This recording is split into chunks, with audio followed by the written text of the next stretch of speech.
Oi. Então, né? Vamos conversar hoje sobre as leituras que eu fiz no mês de agosto, que apesar dos acontecimentos, eu comentei com vocês no vídeo anterior, de ter perdido a minha avó, ter sido um mês benefício assim, de leituras, foi um mês que rendeu. E ali eu li umas coisinhas bem legais, teve coisinhas não tão legais, mas a maioria das coisas foram coisas bem legais. O primeiro livro que eu comecei lendo foi A Rainha Vermelha, da Victoria Aveyard. Então, né, eu li depois de todo mundo, eu li depois que saiu o último livro da série, porque eu sou dessas. Esse livro eu ganhei de Felipe, na verdade é uma prova do livro, olha, ele não tem orelhas, eu não sei se as folhas são brancas do livro mesmo, mas essa edição minha de folhas brancas, sem orelhas, foi uma edição que chegou para Felipe. Só que aí Felipe depois recebeu a edição final e me deu essa. E minha gente, eu gostei bastante. Foi uma fantasia que mesmo depois de algum tempo de ter lido, eu lembrava vividamente assim, de certas cenas dela. Não gosto do desenvolvimento de romance aqui nessa história, eu acho que ele é mal construído, pelo menos aqui nesse primeiro livro, a não ser os outros. Sabe, aquele desenvolvimento de romance que você pensa, ai caramba, a autora botou isso só pra ter um romancezinho pra acontecer entre os dois personagens, na verdade é meio que um triângulo ali. Mas de resto eu gostei muito, eu gosto da parte política dessa história, eu gosto muito das cenas de ação, as últimas cenas de ação do livro são simplesmente alucinantes. E ele termina numa pegada muito legal pro segundo, então tô super curiosa com o que vai acontecer. Não levei um baque, tipo, todo mundo que leu disse, eu levei um mega susto aqui nesse livro, porque o vilão era fulano e tal. Não levei esse baque, na verdade eu acho que é uma coisa que a autora vem construindo durante toda a narrativa, não é uma coisa de se estranhar, entendeu? Mas eu quero saber o que ela vai fazer adiante. Foi uma fantasia que, de um modo geral, ela me prendeu. Eu só não curti muito aqui desse movimento de romance. Aí li o Depois da Queda, do Dennis Lehane, que é muito conhecido por escrever sobre Meninos e Lobos e a Ilha do Medo. Mas foi um livro que, de modo geral, não gostei. Eu acho que eu dei 3 estrelas. Assim, talvez seja um livro que pede uma resenha em vídeo, talvez, não sei. Eu já tenho resenha dele no blog, mas não sei. Eu acho que talvez precise explicar melhor. O livro é dividido entre momentos, né? Entre você conhecer o personagem de início, depois um acontecimento da vida do personagem e depois tiro, bomba e chute, né? O final da história, assim, uma coisa totalmente maluca. E você começa meio... porque o ritmo é lento, entendeu? Mas, assim, ele constrói muito bem essa personagem, essa protagonista. E aí depois ele simplesmente pega essa construção de protagonista e bota toda a ação do livro como se fosse, assim, tipo, 100 páginas, tá entendendo? Então eu penso, ou ele poderia seguir o livro todo como ele começou, numa construção lenta, mas muito boa, ou botar o livro todo de tiro, explosão e bomba, porque ficou, sabe qual é aquele tipo de livro muito desnivelado, do nível de desnível que incomoda? Foi esse livro. Então não gostei. Uma pena ter começado a ler o Lehane por ele, porque falam muito bem dos outros 2 livros dele, são livros que têm filmes e que eu adoro os filmes. Mas eu vou dar uma próxima chance ao Lehane, né? Com um dos 2 livros que são mais conhecidos dele. Porque esse aqui... Muita informação, amigo. Personagem muito bem construída, mas muita informação. Aí, para aliviar a cabeça, né? Porque a gente tem que sempre ter um livrinho para aliviar a cabeça. Eu li Uma Noiva para Winterbourne, que é o segundo dessa série da Lisa Kleypas dos Ravenels. E, gente, eu tô gostando muito dessa série. Foi uma coisa que eu comentei nos stories lá do Instagram. Não sei se eu já comentei algum vídeo por aqui, mas a Lisa tá conseguindo se manter em um padrão muito legal. Normalmente, esses livros de romances de época, que tem vários, né, a mesma série, a autora tem um livro mais, aí tem um livro que cai, aí tem um livro que sobe de novo, aí tem um livro ali mais ou menos. Inclusive a Júlia, com a série dos Bridgertons, né, que foi a primeira série que eu tive contato, ela teve esses altos e baixos, né, durante os livros dela. Mas a Lisa, pelo menos os 2 primeiros livros dessa série, tá se mantendo em um padrão excelente. Excelente. Claro que tem aquele padrão de romance de época, né? Você sabe o que acontece e tal, mas você já lê isso aqui sabendo que vai rolar isso, entendeu? Que isso vai acontecer e tal. É o desenvolver das histórias da Lisa que estão muito interessantes nessa série. Eu tô gostando bastante dela. Não supera ainda o primeiro livro da série da Mary Balog, a nova série, que inclusive eu tô louca pra ler o segundo, que já saiu, mas é uma série que se mantém em um nível muito bom. Aí eu li Maradaia, né, a finalização da série, que eu não conseguia ali achar nesse instante, eu já procurei em tudo, eu acho que foram os meus filhos que pegaram e botaram em algum outro canto. Mas enfim, eu li Maradaia, vou botar a capinha aqui pra vocês.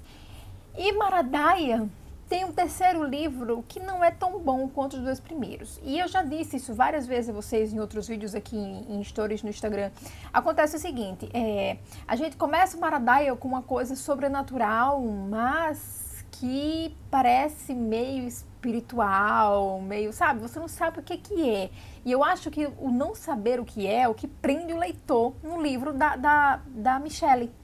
E a partir do momento que você descobre o que é, você fica meio que um negócio meio blé, sabe? Meio X-Men, não sei explicar. Eu sei que eu não gostei muito da explicação que ela deu para os acontecimentos com a Mara e com Noah. Mas eu continuo gostando muito de Noah e Mara juntos. Eu acho que é um casal, assim, é um dos meus casais prediletos da literatura. Eles super funcionam juntos. Nesse livro, a gente tem muito pouco de Noah e Mara, porque a gente tá ali, Mara, numa jornada, entendeu? Em relação a Noah. Mas a gente tem. E quando a gente tem, são cenas muito boas. Dos dois, né? Da interação dos dois. Não gostei da resolução sobrenatural dessa série, né? Pelo menos até esse terceiro livro. Mas eu gosto muito da interação dos dois personagens principais. Gostei muito da última cena dos dois juntos. Ela resolve uma situação, a autora resolve uma situação sexual de um jeito muito bonito, muito poético, muito decente, enfim, adorei. Saiu um outro livro agora, né, que é a versão do Noah, na verdade é uma continuação pelos olhos do Noah, e eu quero ler, por isso que eu fui ler esse último livro de Mara Dyer. E aí eu peguei para ler The Girl From Everywhere, que é esse livrinho aqui, que é um livro meio piratas que viajam no tempo. Eu gostei disso, gostei. Levei tempo demais para ler. Eu acho que isso não é uma coisa muito legal nesse tipo de livro. Mas é meio compreensível porque você está entrando em um universo novo, não no universo de um modo geral, porque tudo isso aqui é dentro do nosso planeta, né? As coisas que acontecem aqui são nos lugares que a gente já sabe que existem, mas em tempos muito diferentes. Então a autora joga você para uma época e logo depois os personagens já estão em outra e você fica meio oi, entendeu? Ali voando na história. Eu acho que tem levantamentos interessantes aqui sobre várias coisas. Eu não sei se essa resenha já saiu desse livro, mas enfim, se sair eu vou deixar os links das resenhas que saíram aqui embaixo. Mas tem levantamentos interessantes sobre várias coisas, principalmente essa questão da paternidade, né? Que é o pai da menina e ela tem uma situaçãozinha meio embuste ali. Não gosto muito da forçada de relacionamento, uma forçada. Tem dois personagens aqui que meio que pendem ali pro lado da personagem, mas eu não gosto muito de um, né? De como a autora conduz para um desses caras. Gosto muito do outro. Na verdade, eu tenho um fraco por personagens ladrões. Mas enfim, é um livro que de modo geral é legal. É legal. Não é um livro, putz, o livro da minha vida, mas ele tem coisas muito interessantes. Principalmente, eu acho que talvez seja o principal, essa parte histórica. A personagem aqui sabe muito de história e ela precisa saber porque ela é meio que a navegadora, entendeu? Desse navio que viaja com o tempo, né? Que viaja no tempo e espaço. E aí, por ela precisar saber, então a gente tem altas aulas aqui de coisas em relação à história que eu desconhecia. E eu achei isso muito legal. Enfim, é um livro que tem coisas boas, tem coisas ruins, mas tem coisas boas também. Não gosto muito do ritmo, acho que poderia ser melhor. Vamos esperar para que o segundo livro melhore. Aí eu li O Céu Sem Estrelas, esse livrinho aqui da Iris, que foi lançamento recente, né? Inclusive bombou lá na Bienal. E assim, eu gostei muito. Eu falei desse livro lá nos meus stories do Instagram. Gostei bastante desse livro. Eu acho que ele tem levantamentos interessantes sobre uma personagem que ela é mais gordinha. E ela tem muito problema em relação a isso, e tipo, ela é realmente muito neurótica em relação a isso. Mas eu acho que o principal dessa história não é bem isso. Eu acho que isso, juntando com outras situações ali dela, fez com que tudo estourasse, entendeu? Ela tem um problema sério, um relacionamento péssimo, assim, com a mãe. E a gente tem esse carinho de quem ela gosta, e a gente vê esse relacionamento deles começando. Assim, eu acho que se esse livro tivesse sido todo narrado pela visão da Cecília, que é a menina, eu teria gostado mais dele. Do que essa visão intercalando Bernardo e Cecília. Bernardo foi um personagem que, pra mim, não fez diferença nenhuma, porque eu tava muito mais preocupada com as coisas acontecendo individualmente com essa personagem, sabe? Internamente com essa personagem, do que necessariamente um relacionamento. Pra mim não fazia diferença, eu acho que na cabeça dela naquele momento era o que menos importava, sabe como é? Então, assim, eu acho que eu precisava mais de Cecília. Eu acho que na hora que ela tem uma explosão, a cena anterior, logo anterior a essa explosão, não é muito justificada. Assim, tipo assim, não justifica essa explosão do jeito que aconteceu. Enfim, teve coisas que não me agradaram aqui nesse livro, de um jeito ali, de um jeito aqui, mas de um modo geral eu acho um livro importante. Eu acho que é um livro que deve ser lido. Eu acho um livro importante para ser lido para pessoas que sofrem com autoestima, problema de autoestima, por exemplo. Enfim, A parte dela ser gorda sabe, tanto como o relacionamento dela com a mãe, como o relacionamento dela com a família, como é que ela enxerga isso, entendeu? Foi um personagem que tava num momento péssimo. Assim, eu vou ver se eu gravo um vídeo pra isso aqui em específico, porque é um livro que deve ser conversado. Li O Dente de Dragão, que é esse livrinho aqui do Michael Crichton. E, gente, eu gostei. Eu gostei desse livro. Eu gosto da paleontologia desse livro. Eu adoro o protagonista desse livro. Ele vai entrar na minha lista dos melhores protagonistas do ano, com certeza. Mas é um livro lento, tá? É um livro lento, é um livro que talvez eu precisasse um pouco mais de ação dele. É um livro bem reflexivo em alguns momentos. É um livro que tinha tudo para ter mais cenas do Velho Oeste, entendeu? A história que se passa toda em um Velho Oeste. A captura dos fósseis, né, de dinossauros e tal, nesse Velho Oeste. Mas eu acho que pedia um pouco mais de ação. Eu acho que o Michael Crichton, ele me parece, nunca li mais nada dele, não li mais nada dele, mas ele me parece o tipo de autor que trabalha bem essa parte da filosofia. Mas nesse caso em específico, que a história pediu um pouco de ação, não teve ação suficiente para segurar a história, entendeu? Segurou porque eu sou uma historiadora nata, eu adoro história, eu adoro paleontologia, arqueologia, egiptologia, todas essas vias eu adoro, então o livro me prende por causa disso, mas é um livro lento que eu precisei ler, sabe, aquela coisa de que não, eu tenho que ler 50 páginas hoje, eu tenho que ler 50 páginas hoje, e eu ia empurrando com a barriga. Porque era um livro difícil de ser lido, porque ele era lento. Mas só por isso, porque o livro realmente é genial. Vai entender o que eu quis dizer com isso. E o último livro do mês que eu li foi A Pecadora, da Nana Povoli. Aí vocês perguntam, Carol, você lendo livro erótico, livro da Nana Povoli, como é isso? Porque não é minha praia, né, minha gente? Não é minha praia, não é o que eu leio, e enfim, já aceitei que eu não sou dessas. Mas, minha gente, só agora eu percebi que eu tô com um vestido pro lado errado. Ignorem.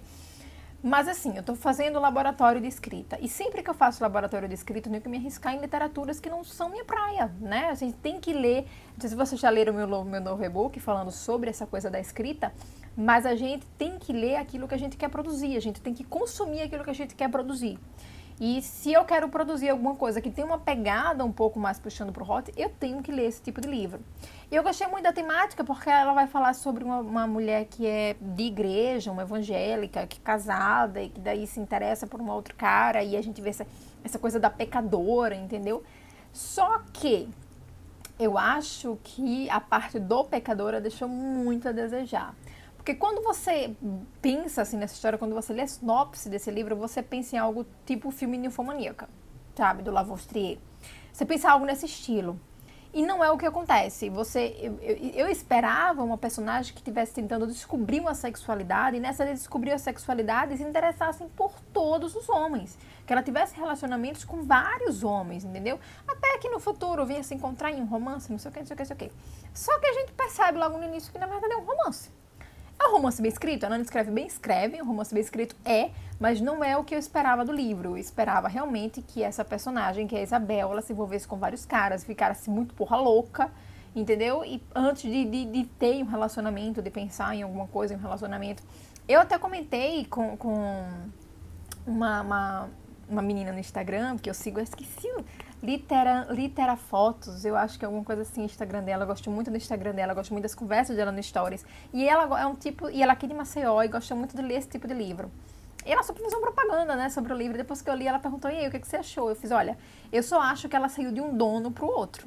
Sabe, quando você lê, você percebe que a protagonista, na verdade, não mudou, ela não cresceu individualmente, ela simplesmente saiu do marido que era um dono para um outro dono, e, sabe, pra mim, fez diferença essa mudança, eu acho que merecia mais. Mas enfim, né, foi o que eu achei do livro e é isso aí. E eu esqueci de comentar um dos livros que estão aqui, que é O Que o Inferno Não É. Que eu não vou falar muito porque tem vídeo aqui falando sobre O Que o Inferno Não É. Vou deixar o link aqui pra vocês, mas é da Venha. Da Venha é vida no meu coração, leiam da Venha. Então, galera, é isso aí, foram os livros que eu li, viram? Foi uma quantidade até considerável para alguém que teve um mês tão turbulento como eu tive. Mas enfim, quero saber se vocês leram algum desses livros, o que é que vocês acharam que vocês leram, se vocês têm vontade de ler algum deles. Não esquece de deixar o joinha, não esquece de se inscrever no canal se não são inscritos e ativar o sininho de notificações se não ativaram. Beijos, até a próxima.